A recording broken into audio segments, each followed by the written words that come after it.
मेरे हबीब ने फरमाया बंदा जब रो के कहता है ना या अल्लाह गलती हो गई माफ कर दे, फरमाया मेरा मालिक उसे फौरन ही माफ फरमा देता है। तू आ तो सही, तू आता ही नहीं। सुने बड़ी प्यारी हदीस, बड़ी खूबसूरत हदीस, कंजुल माल में दीगर कुतुब हदीस में है। हजरत अबू हुरैरा रदी अल्लाह तआला अन्हु फरमाते एक बाबा जी नबी पाक की बारगाह में आए और जब वो वापस जाने लगे तो मैंने उम्र पूछी तो उम्र थी 96 साल। कहते हैं बुजुर्ग जब आए ना तो ये भवें जो है ना उनकी सफेद होके तो यूं आंखों पे आ गई। बड़ी छड़ी बाबा जी ने पकड़ी हुई और दोनों हाथ पकड़ के ना छड़ी के ऊपर झुके हुए हैं एक जानिब। कुर्बान जाऊं, कहते हैं जब वो बुजुर्ग मस्जिद में दाखिल हुए तो मेरे रसूल ने खड़े होकर इस्तकबाल फरमाया, खड़े हो। और नबी करीम सल्लल्लाहु अलैहि वसल्लम ने आगे बढ़ के बाबा जी को बाजू से पकड़ा और बिठाया। हुजूर बैठ गए। कहा बुजुर्गों कैसे आए हो? तो कहते हैं वो बाबा जी बात करते तो आंख खोल के पहले हुजूर का चेहरा देखते, फिर वो बात करते तो उनके लबो लहजे के अंदर बड़ी परेशानी, बड़ी तकलीफ, बड़ी मायूसी। अर्ज करने लगे या रसूल अल्लाह, हुजूर जिंदगी सारी गुनाहों में बीत गई है, हुजूर गलतियां ही गलतियां, याद माजी अजाब है, यार अब छीन ले मुझसे हाफजा मेरा। अल्लाह के रसूल बड़ी लंबी फहरिस्त है, पाप ही पाप है, काले स्याह दफ्तर है।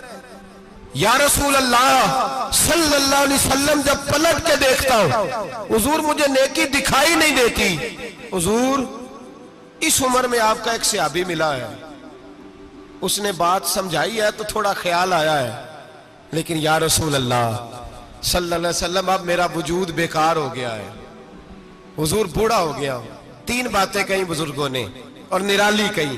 कहने लगे या रसूल अल्लाह सल्लल्लाहु अलैहि वसल्लम, हुजूर अब तो मेरी कमर भी सीधी नहीं होती कि मैं नमाज ही सही अदा कर सकूं, बूढ़ा हो गया हूं। या रसूल अल्लाह सल्लल्लाहु अलैहि वसल्लम अब मेरे अंदर ताकत नहीं कि मैं मेहनत मजदूरी करके सदके और खैरात दे सकूं। या रसूल अल्लाह सल्लल्लाहु अलैहि वसल्लम अब मैं तलवार लेके जिहाद भी नहीं कर सकता।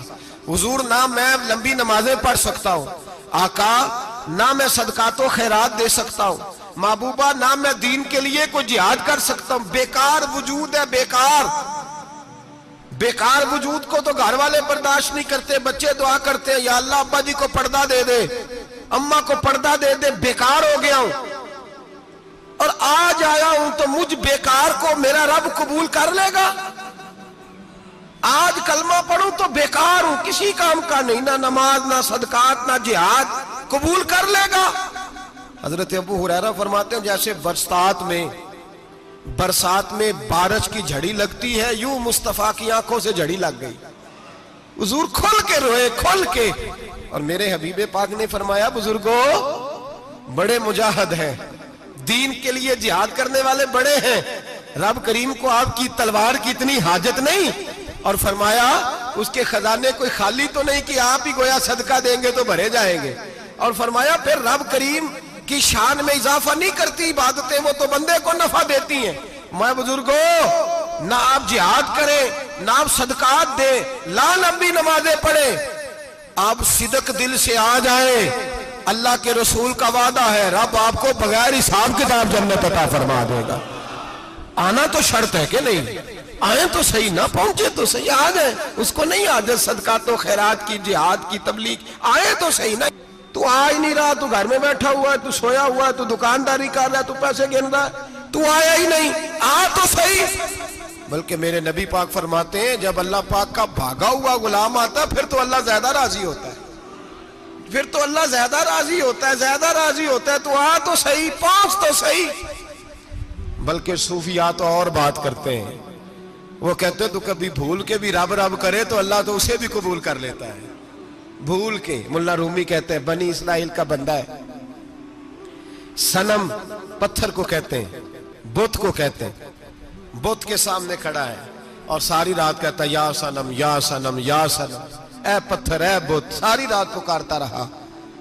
रात गहरी हो गई, नींद का गलबा थक गया, सोने के करीब आया तो गलती से मुंह से निकल गया या समद, या सनम की जगह निकल गया।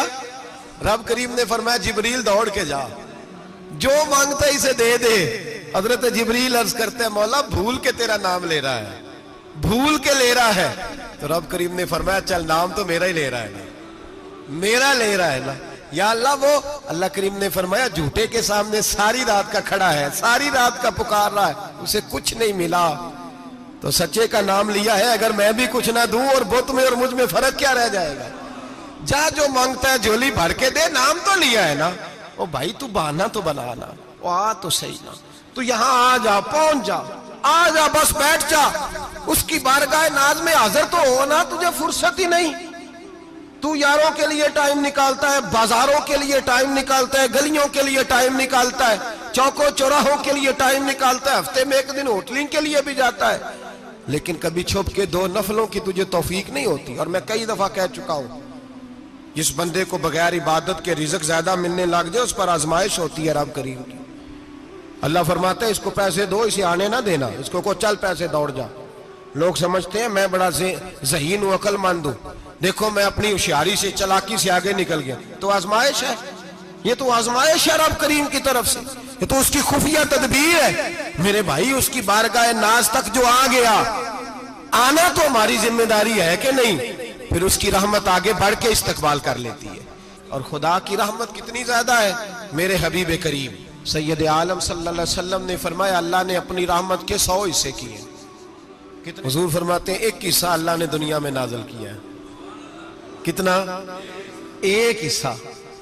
फरमाया ये जो माँ बेटे से प्यार करती है, बाप बेटे के लिए मजदूरी करता है, जो बहन भाई के लिए रोती है, ये जो बीवी शौहर के लिए दुआ मांगती है, ये जो बच्चे माँ बाप से प्यार करते हैं, फरमाया ये उस एक रहमत का नतीजा है, एक रहमत का नतीजा।